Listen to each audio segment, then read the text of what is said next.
We lived in tents on a island, and the tents were very close together, like 6 feet apart, and the sides were rolled up because it was so hot, and that's the only breeze you got. And as a result, my cot was right across the 6 foot thing from this other fellow's cot and the other crew. And he was a real character. He had a great sense of humor, and he was very funny.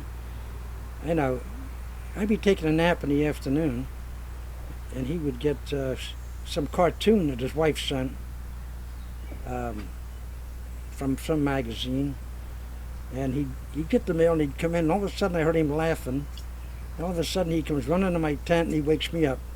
You got to see this. You got to see this. And this is the kind of a guy he was. And so he and I got very, very close. And the guy was 20 years old, and he still was married and had I think a 1 or 2 year old daughter. Now, we were pretty close to the whole crew.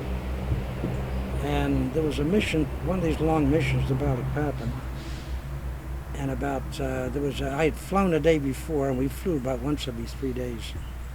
And the pilot come in and he says, Norm, he says, Johnny, his navigator, didn't think you can handle this today. And he says, would you fly with us? And I thought, oh man, I flew yesterday. But I can understand, because going to Balikpapan was kind of a rough navigation mission, and they didn't want to get some green navigator in there.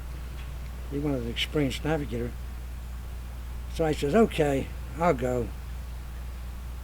And I had to go to the briefing, and he turned all his maps and stuff over to me. I had to go to the briefing. I missed the evening movie, and I come back at 10:30, and I figured I'm gonna lay down and go to sleep. And the pilot come in again. He says, Norm, you're gonna hate me. He says, but Johnny wants to go. And he says, would you mind switching back again? And I said, yeesh. And I said, well, sure, I can understand.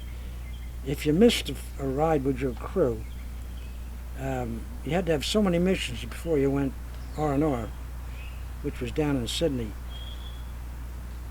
So if you didn't have the same amount of missions with your crew, you didn't go with them. And I think he was just afraid of losing the sequence there, so I said, okay, fine. So I went over and I briefed him on our briefing and told him this kind of stuff. And I went to bed. And the next night, we're sitting, and they had this outdoor movie. Had a great big screen, and they had coconut logs that you sat on. And we're waiting for it to get dark so we can turn the movies on. And we heard these planes coming back, and they're coming back 2s and 3s, you know. And all of a sudden, there's a whispering campaign up in the front of the spectators there. And I thought, what the hell's going on, right? So all of a sudden, they got back to me that this crew didn't make it. And I said, what went wrong? He said, we don't know. He says, they came off the target. They weren't damaged. There were 4 engines, and they were flying. But then, it's such a long trip back. It's like 9 hours back to base again. And you can't go formation. So everybody has their own route and their own speed. So you end up being single ship. So I don't know what happened to them. Whether they got jumped by Jap fighters, or some idiot walked through the Bombay with a cigarette in his mouth.